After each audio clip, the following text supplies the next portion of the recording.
Hello, everyone. Welcome back to the Born to Win Weekend Bible Study. And thanks for joining us again tonight. Last week, we looked at a little background information on the book of Ezra, and we got as far as reading through the first chapter. The first chapter of Ezra explained how Cyrus, the king of Persia, officially decreed in 538 BC all of the Jews were allowed to return to Judea so that the temple and the city of Jerusalem would be rebuilt. Not all of them went back. Some commentaries say that more people actually stayed than went back. It was God who inspired Cyrus to make such a decree, and he even prophesied that Cyrus would do that 150 years before it all came about. Throughout this study, we're going to encounter historical dates, and generally the dates are fairly accurate, but when you do see or hear a date, understand that there's a lot of variables, and it's probably wise to assume they might be a year or two off, and maybe even more. So take that into consideration. A casual reader of the Bible may not regard the book of Ezra as all that exciting or significant in the overall biblical scheme of things, and one of the things they may point to as an unexciting or even boring chapter might be the very next chapter we're going to cover in this study, and that's chapter 2. It's probably the longest chapter in the Bible that's made up of the shortest verses. It's commonly believed that John 11:35 is the shortest verse in the Bible, and it is. You know the verse. It's the one that says, Jesus wept. But almost all of chapter 2 is made up of verses with 2 words and a number. Face it, it's just not a very exciting chapter.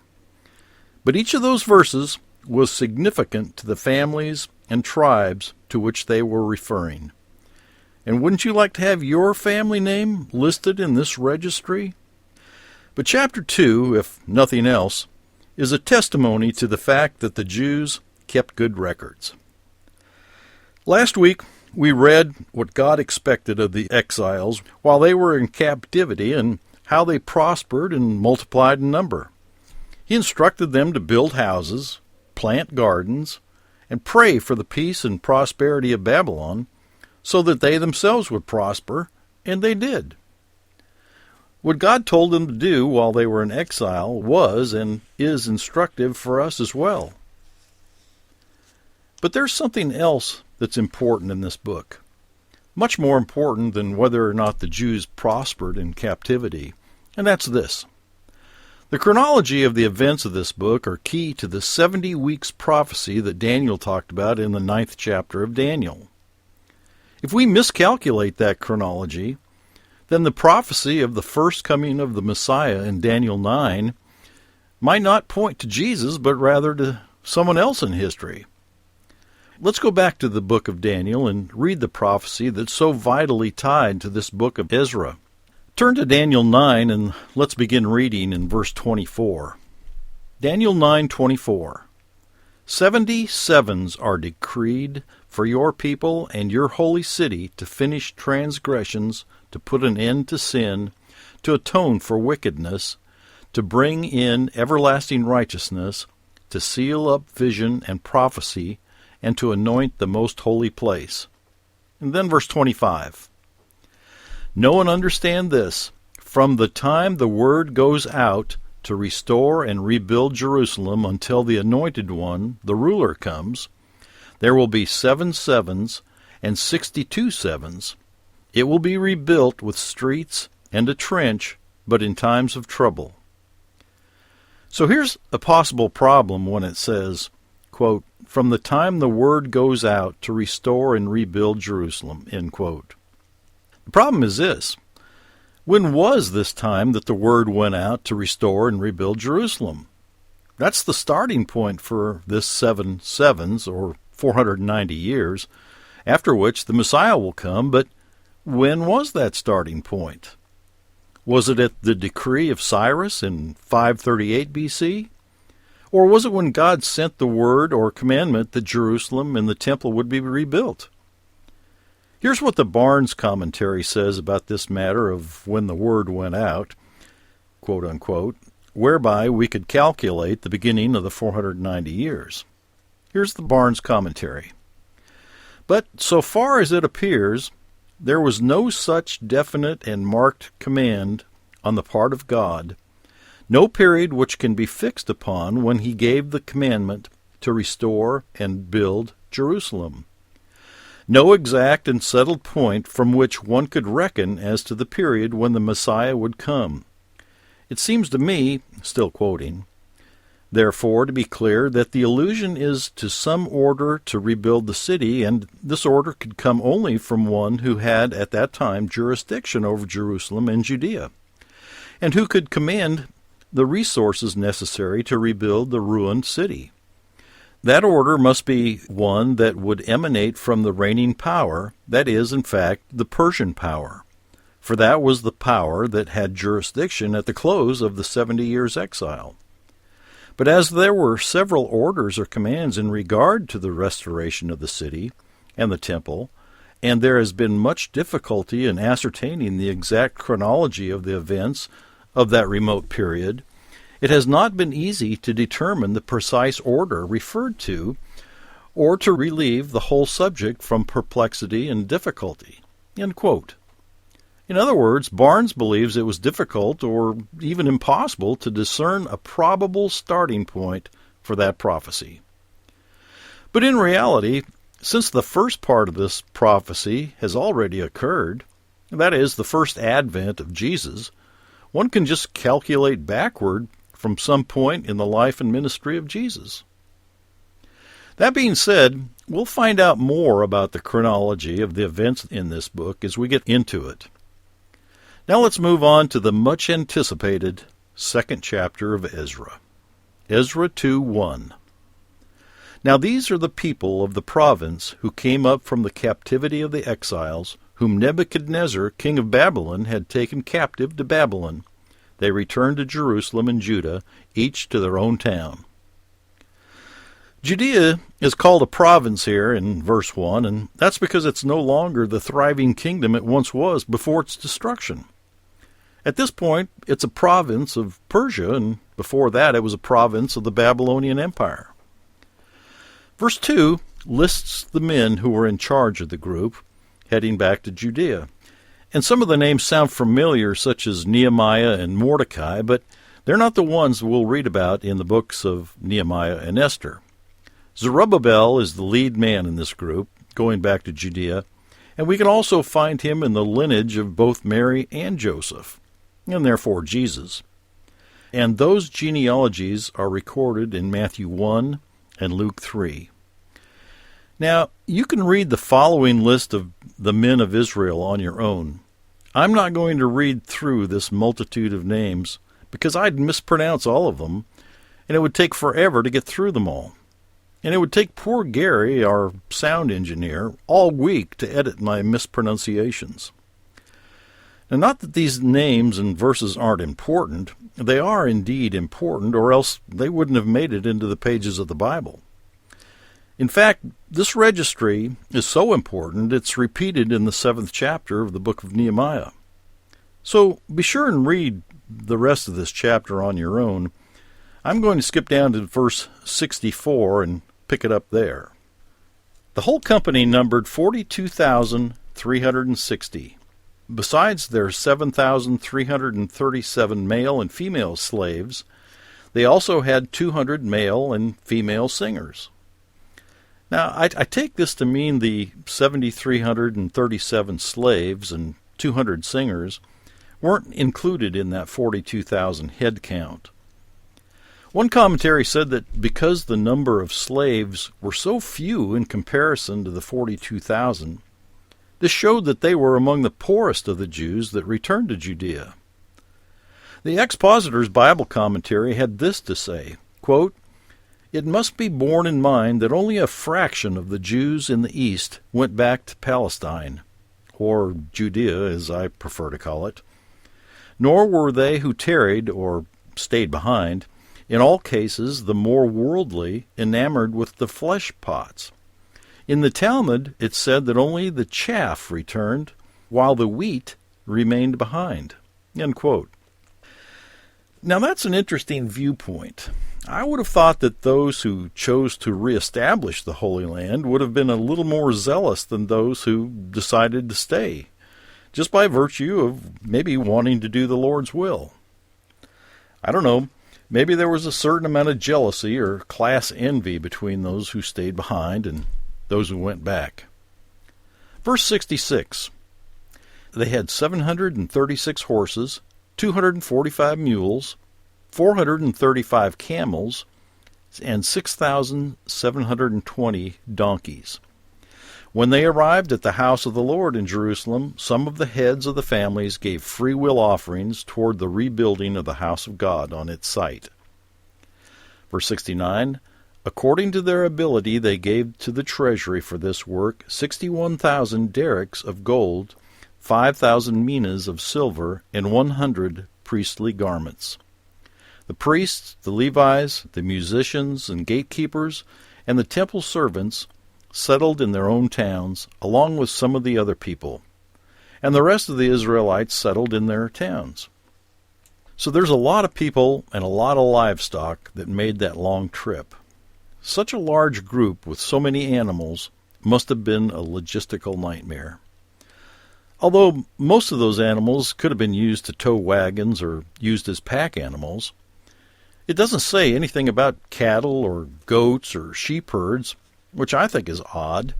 You'd think that they would have had some livestock for food or commerce or even for sacrifices once they got there. Shortly after they arrived, they sacrificed a large number of bulls and sheep at the feast. But maybe they acquired those animals after they arrived in Jerusalem. Maybe they figured it would just be too difficult to drive sheep and cattle on such a large journey. Back in the 1800s, there used to be big cattle drives of 1,000 to 2,500 head of cattle that would go from Texas to all different parts of the country.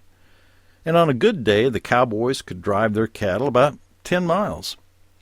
But any more than that, it would cause the cows to lose weight, and of course that defeated the purpose of getting top dollar for them.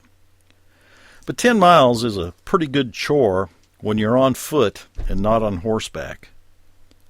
If you've never been backpacking or gone on a long hike, maybe you should try it sometime just to see what it's like to walk 10 miles or so. It seems to me that 10 miles a day would be pretty unrealistic for 42,000 people and all those animals, especially when you consider there must have been people of all ages. It makes you wonder why God didn't inspire someone to write a book about this second Exodus. I think it would have been a good read. Okay, let's go to chapter 3.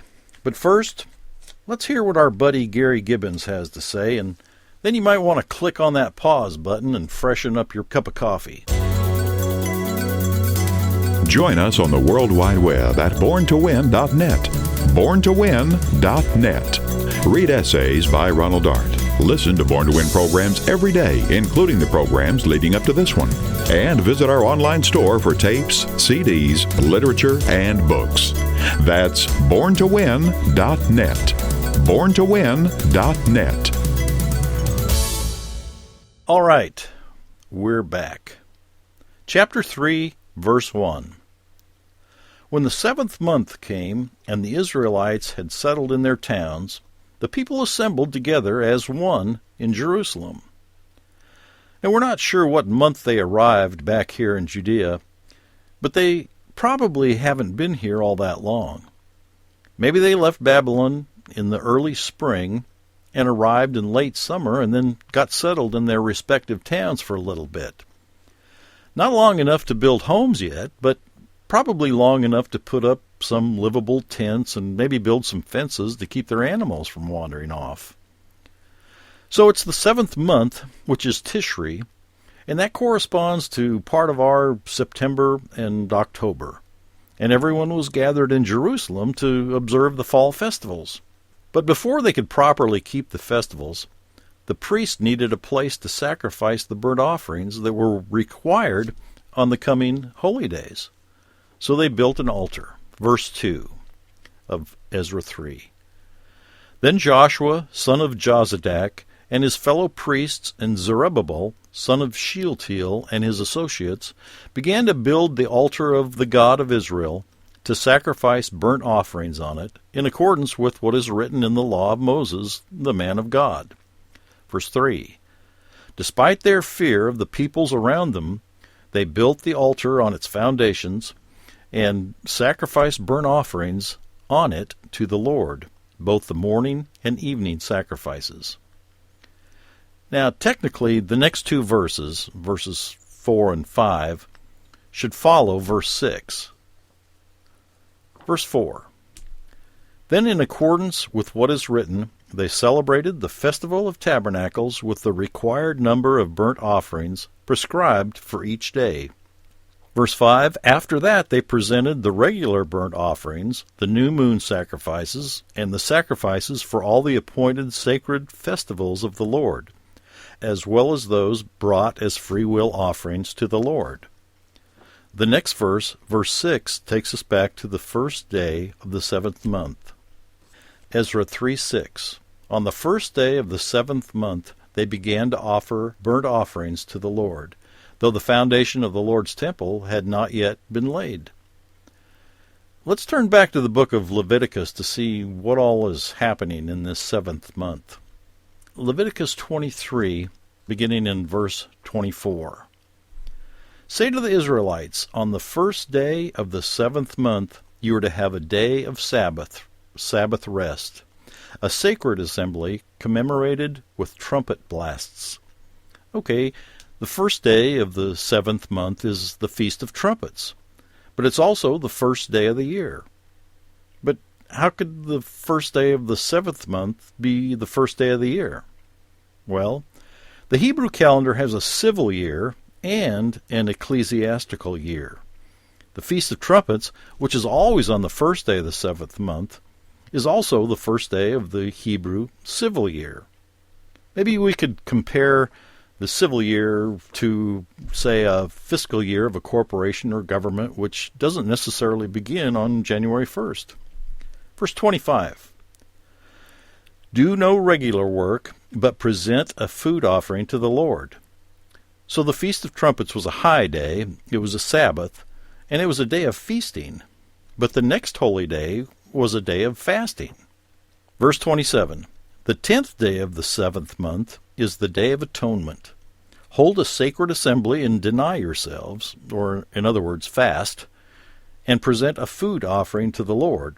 But that was for the Lord, not the people who would be fasting. Verse 28. Do not do any work on that day, because it's the Day of Atonement, when atonement is made for you before the Lord your God. Those who do not deny themselves or fast on that day must be cut off from their people. I will destroy from among their people anyone who does any work on that day. Verse 31, you shall do no work at all. This is to be a lasting ordinance for the generations to come, wherever you live.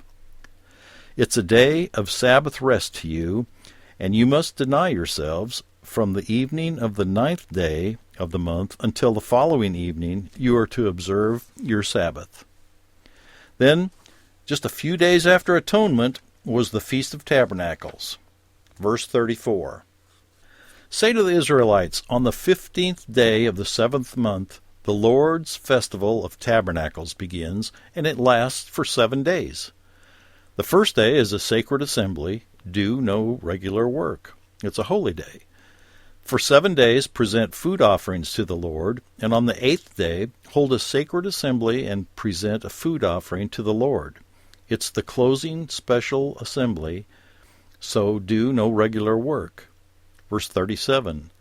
These are the Lord's appointed festivals, which you are to proclaim as sacred assemblies for bringing food offerings to the Lord. The burnt offerings, the grain offerings, sacrifices, drink offerings required for each day. These offerings are in addition to those for the Lord's Sabbath, and in addition to your gifts and whatever you have vowed, and all the freewill offerings you give to the Lord. Verse 39. So beginning with the 15th day of the 7th month, after you have gathered the crops of the land, celebrate the festival to the Lord for 7 days. The first day is a day of Sabbath rest, and the 8th day also is a day of Sabbath rest. On the first day you are to take branches from luxuriant trees, from palms, willows, and other leafy trees, and rejoice before the Lord your God for 7 days. Celebrate this as a festival to the Lord for 7 days each year. This is to be a lasting ordinance for the generations to come. Celebrate it in the 7th month. Live in temporary shelters for 7 days. All native-born Israelites are to live in such shelters. So your descendants will know that I had the Israelites live in temporary shelters when I brought them out of Egypt. I am the Lord your God. So Tishri, the 7th month, was a huge celebratory month for everyone who came back to Judea. And virtually everyone was in Jerusalem for the several weeks that these holy days played out. I'm thinking they could identify pretty well with the Israelites who came out of Egypt, even though their captivities were completely different, and their journeys back to the Holy Land were different too. One lasted 40 years, and the other journey took about 4 months. And the ancient Israelites had to drive out the inhabitants of Canaan, whereas these exiles were given possession of Judea in return just for rebuilding it. Still, they had just come out of Babylon, and even though they weren't slaves, they knew the oppression of not having the freedom to return to their homeland until now. For many or most of them, this may have been their first Feast of Tabernacles. As far as I know, they weren't keeping the annual festivals while in exile. But if they did, it was probably done privately in their homes. So after keeping the feast in Jerusalem, they went back to their respective towns and villages, presumably to further establish their homes and communities, as well as do what they could to prepare for their involvement in the reconstruction of the temple and the city of Jerusalem. Let's pick up in Ezra 3 and verse 7. Ezra 3:7. Then they gave money to the masons and carpenters, and gave food and drink and olive oil to the people of Sidon and Tyre, so that they would bring cedar logs by sea from Lebanon to Joppa, as authorized by Cyrus, king of Persia. The next verse marks the beginning of the reconstruction of the temple. The time frame here is about 6 months after the fall festivals. There's no mention of the Passover here, but that would have been observed on the 14th day of the first month, and then the subsequent days of unleavened bread would have begun on the 15th and lasted for 7 days. Turn back to the 28th chapter of Numbers, and let's read a few verses of God's instruction about the spring feast, beginning in verse 16.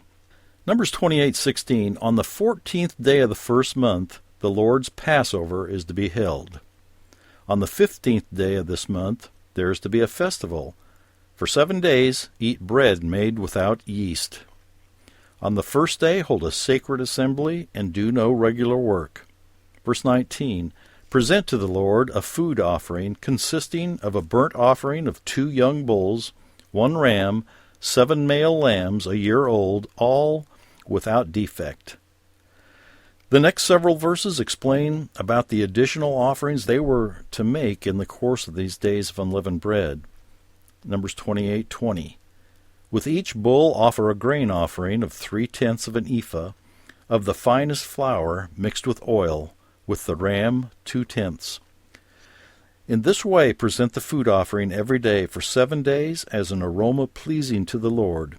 It is to be offered in addition to the regular burnt offering and its drink offering. Verse 25, on the 7th day hold a sacred assembly and do no regular work.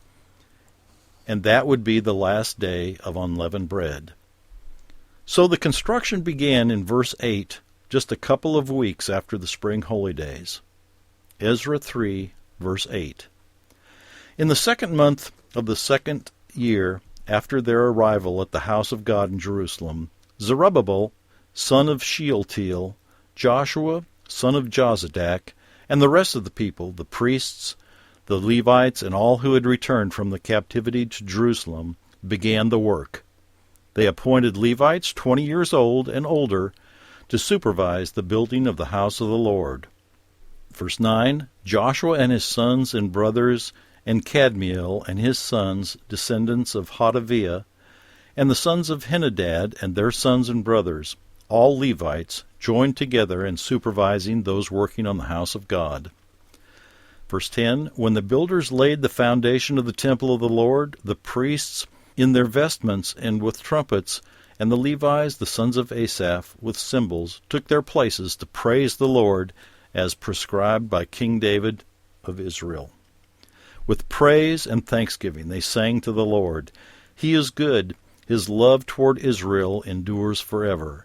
And all the people gave a great shout of praise to the Lord, because the foundation of the house of the Lord was laid.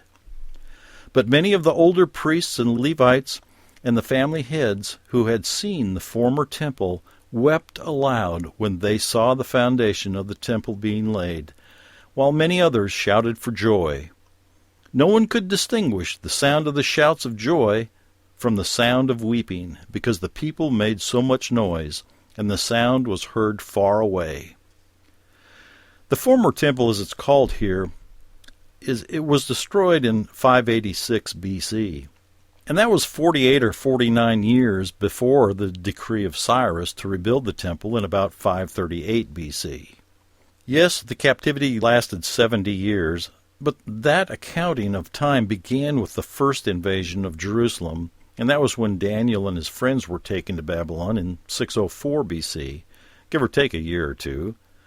By now, a couple of years had passed since Cyrus's decree, and if you figure that these old men had to be old enough to remember and appreciate the old temple before it was destroyed in 586 B.C., it's conceivable some of them in their late 60s may have remembered the former temple, and of course, those who were even older remembered it too. So there was a lot of celebration going on, filled with every imaginable emotion. Adam Clarke's commentary made this observation about that time. Quote, the sight must have been very affecting. A whole people, one part crying aloud with sorrow, the other shouting aloud for joy, and on the same occasion, too, in which both sides felt an equal interest. The prophet Haggai comforted them on this occasion by assuring them that the glory of this latter house should exceed that of the former, because the Lord Jesus Christ was to come to this temple and fill it with his glory. And this is what the prophet Haggai told them. Haggai 2, verse 3. Who of you is left who saw this house in its former glory? How does it look to you now? Does it not seem to you like nothing? But now be strong, Zerubbabel, declares the Lord. Be strong, Joshua, son of Jozadak, the high priest. Be strong, all you people of the land, declares the Lord, and work, for I am with you, declares the Lord Almighty. This is what I covenanted with you when you came out of Egypt, and my spirit remains among you. Do not fear. This is what the Lord Almighty says, in a little while I will once more shake the heavens and the earth, the sea and the dry land. I will shake all nations, and what is desired by all nations will come. And I will fill this house with glory, says the Lord Almighty. The silver is mine, and the gold is mine, declares the Lord Almighty. In verse 9, the glory of this present house will be greater than the glory of the former house, says the Lord Almighty. And in this place I will grant peace, declares the Lord Almighty. And so, the second temple is now underway. Next week, we'll take a look at chapter 4 and see what kind of progress they will have made. Thank you for joining us tonight, and be sure to come back again next week. Good night, everyone, and have a terrific week.